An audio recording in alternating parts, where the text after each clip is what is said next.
I'm Seb Cannif. I'm the Chief Experience Officer, I have to do that every time I say it, from FundamentalVR.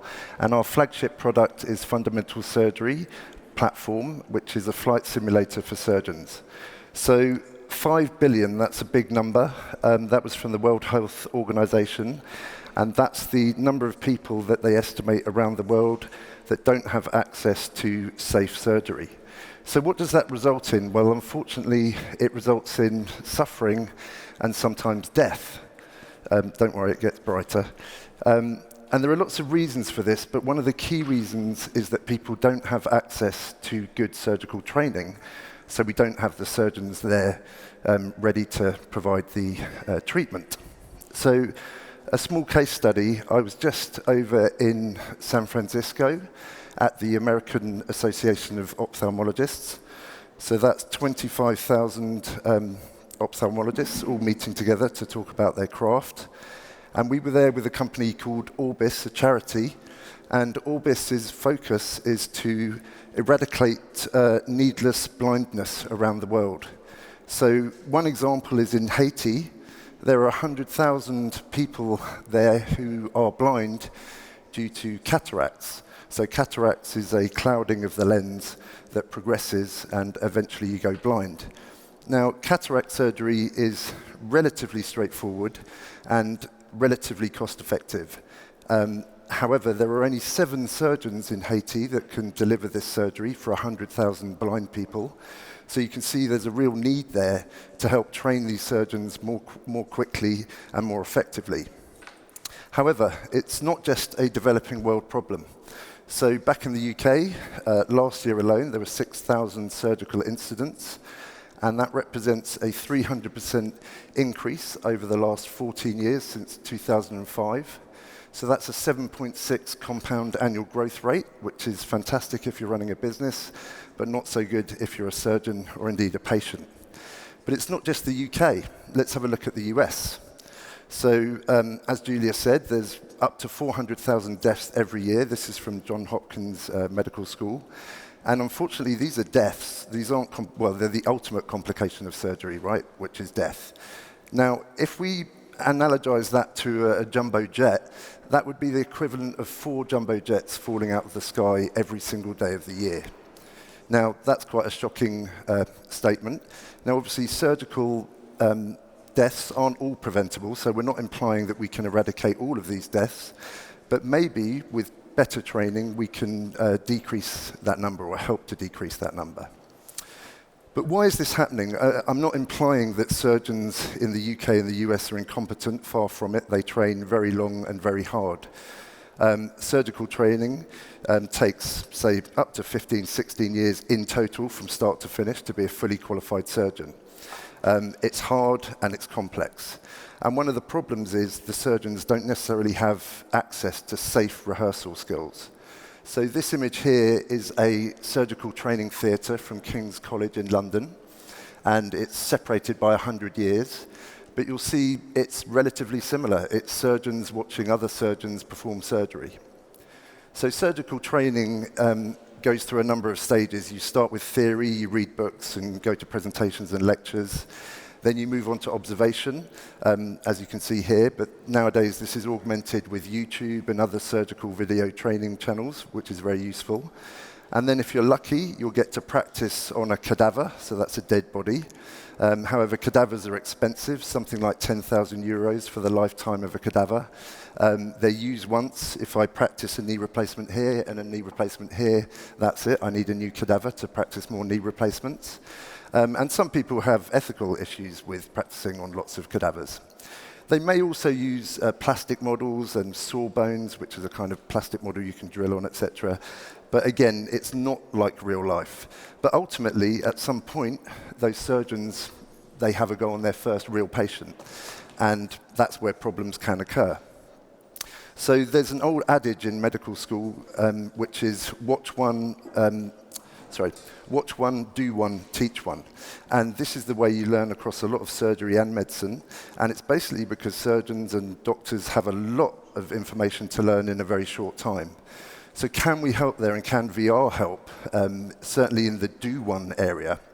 Well, we think so. So this is where we come in, and we think that VR can help in this space because it's safe, no one gets hurt, it's repeatable, you can infinitely repeat that procedure. Also, as we repeat the procedure, we can throw in complications. We can make things go wrong in VR. So we can make sure that that surgeon experiences the difficulties that they might rarely see in real life.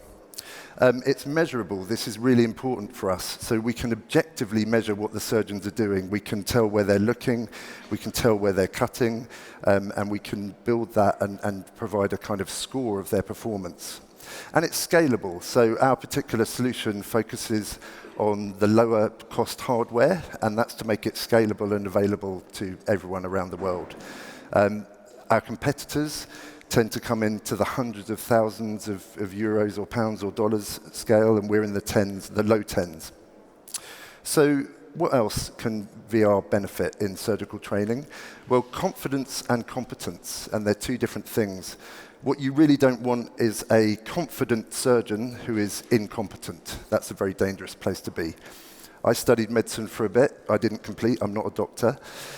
Come from a family of doctors as well. So a lot of my friends, they view me as a medical resource, and they'll come up to me and say, "Seb, what's this rash?" And I'll say, "Don't show me your rash." But what I do know is that I'm not a doctor, so I may give them some advice, but I'm always really cautious to say, but go and see a real doctor who can give you some real advice. So yeah, know your limits. And then the final part that we think is really important is that we can get data insight and therefore provide a skills comparison. So going back to the first point, the fact that this is measurable and we store this data in the cloud, we can then start to give some objective information about how well a particular surgeon is performing.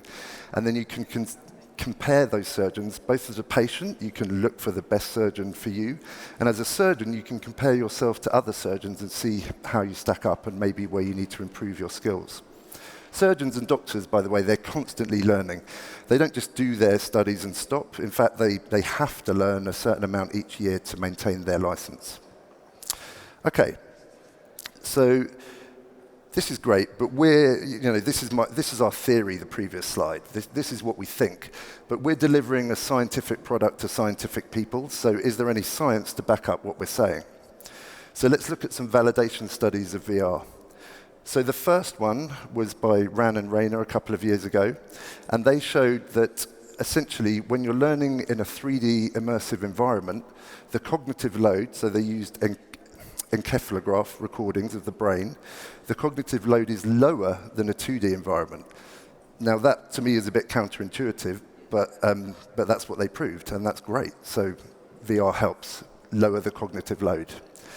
The two middle studies here are both fairly similar, and they prove that in 3D VR that you shorten the learning curve, so you learn faster. It's a quicker way of learning. And the final study, this is hot off the press, so this was from Johnson & Johnson announced this one at the Oculus Connect 6 conference recently, and it's a study by Imperial College London, and they found that there was an 83% increase in the transfer of skills learned in VR compared to traditional methods. Now this is a transfer of skills from VR to actual surgery in an actual operating theatre. Now this is massively important for us because it's great that we may be able to prove that you study in VR and you train and you get better at the VR simulation. Great.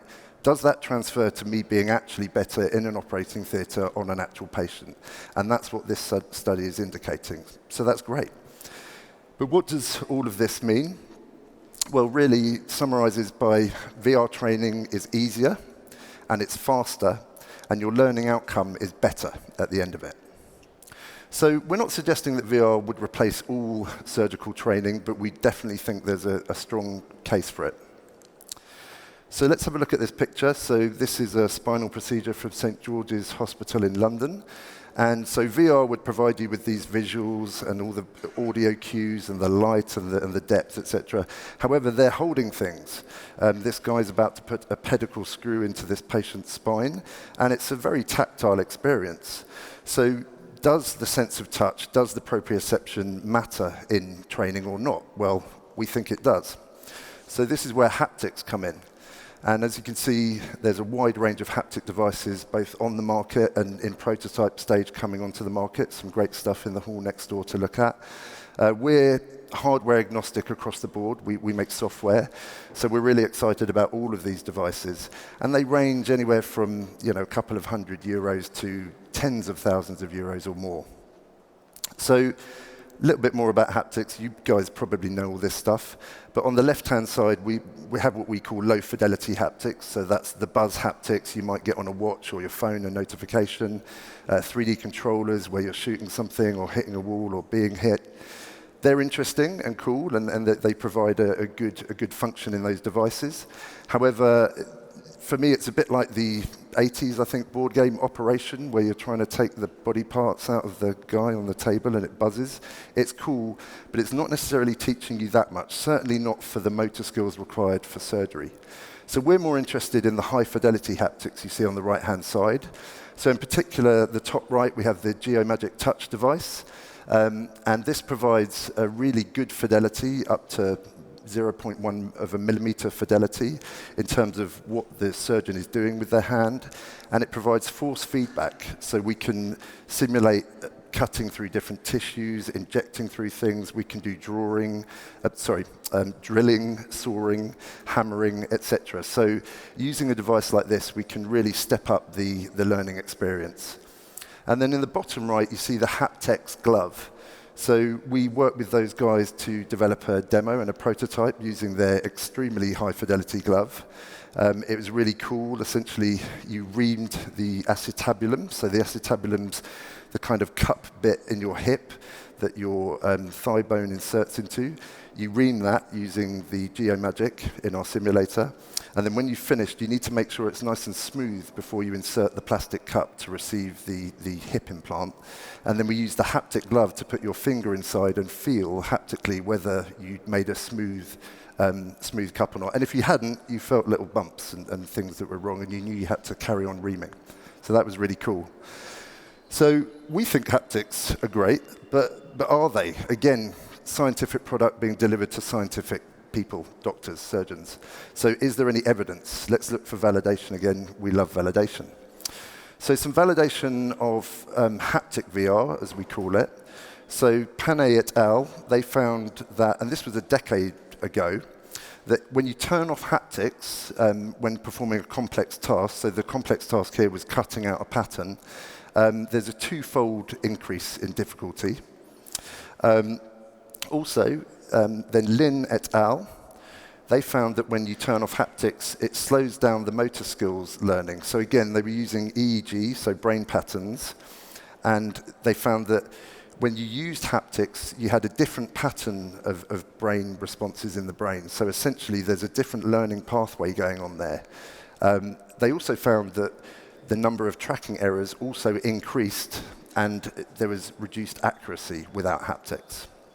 And then finally, and this is probably my favorite one, Cousins et al. Last year, they did a blind drilling study. So here they did this study on surgeons. The surgeons couldn't see or hear anything, and all they could do is feel what they were doing.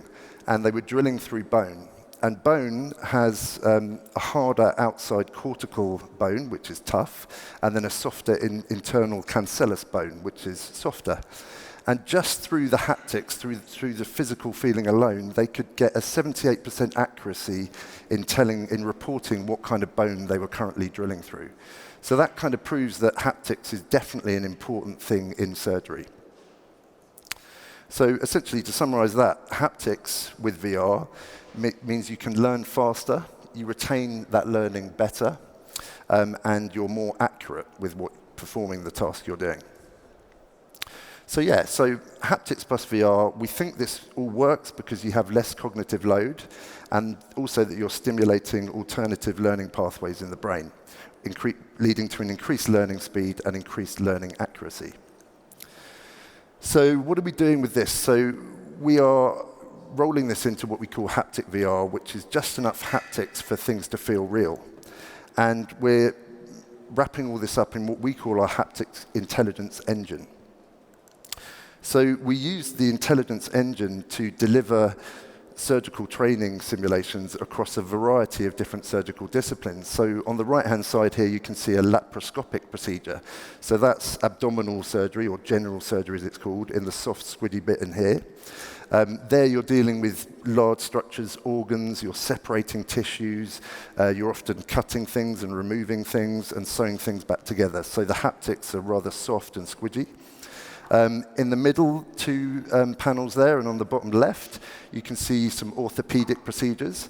So orthopedics is often said to be like carpentry. I don't think orthopods would mind me saying that. So it's mostly bone work, so bones that you drill, you saw, you hammer, and then you often implant pieces of plastic or put pins in or rods in on pieces of metal. So it's very much sort of physical. And then we're working in various other areas, as I mentioned earlier, ophthalmology, which again, ophthalmology is soft and squidgy again, but very, very precise. You're looking for sub-millimeter accuracy when you're operating in someone's eye or even in their retina at the back of the eye. And we're also doing spinal procedures and other areas as well.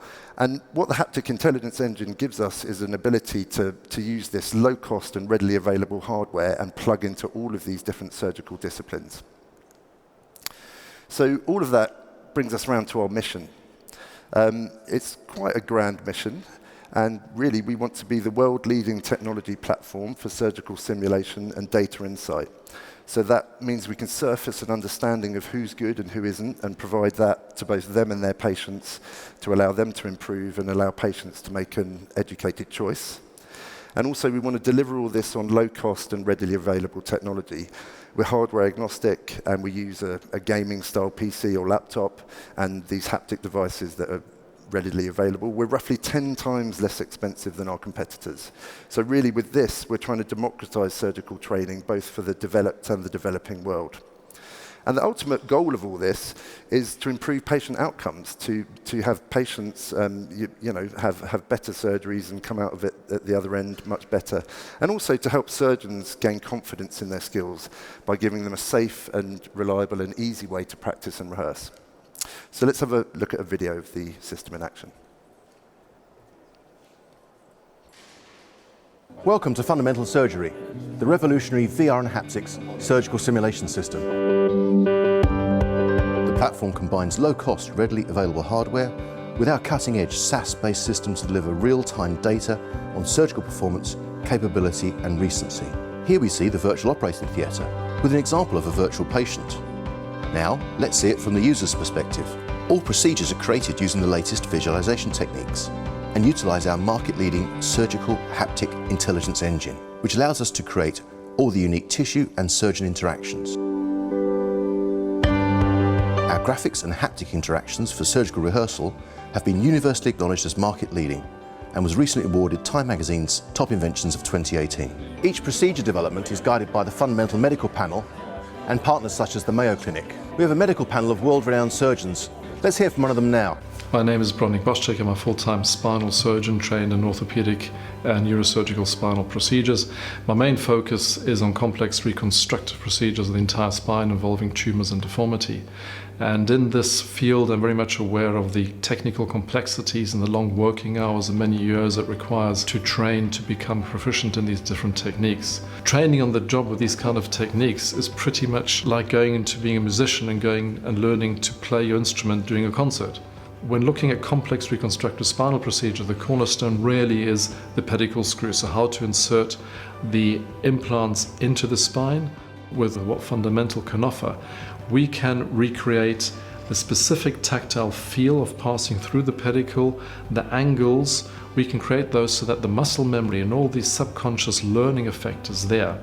The same as a musician learns chords and scales, and after a time this becomes intuitive and you no longer need to think about what you're doing. The Fundamental Surgery platform records data in real time on every surgical interaction, building up a uniquely valuable data pool that helps inform on skills, acquisition and reduce risk, measuring everything from patient outcome to efficiency of movement and time, measuring cognitive and skills development. From our data pool, we build the Fundamental Surgery score, which will be to the medical industry what the FICO score has been to the finance industry. Fundamental Surgery is a unique, market-leading medical rehearsal system that's driving new data insight within the medical industry.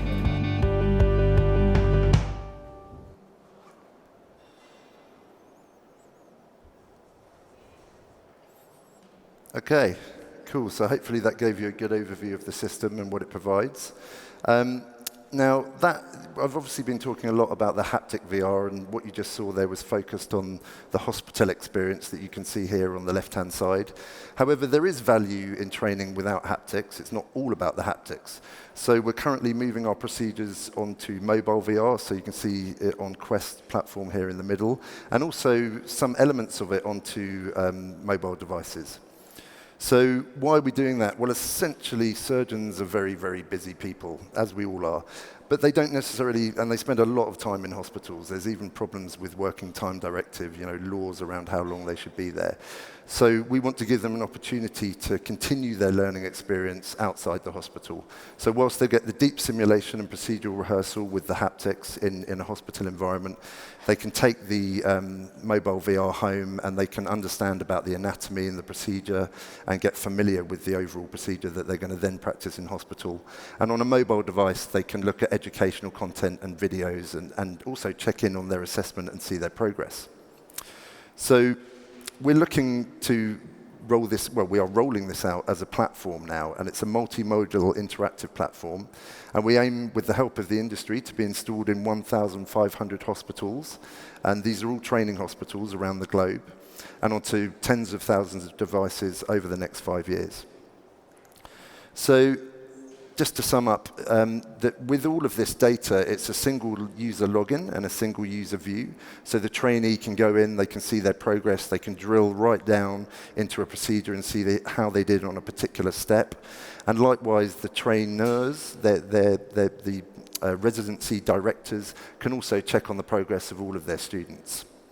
So to finish, just to say that we're an open platform, and we can't train the whole of the world how to do surgery, so we're encouraging people to deliver training via our system and via all these hospitals.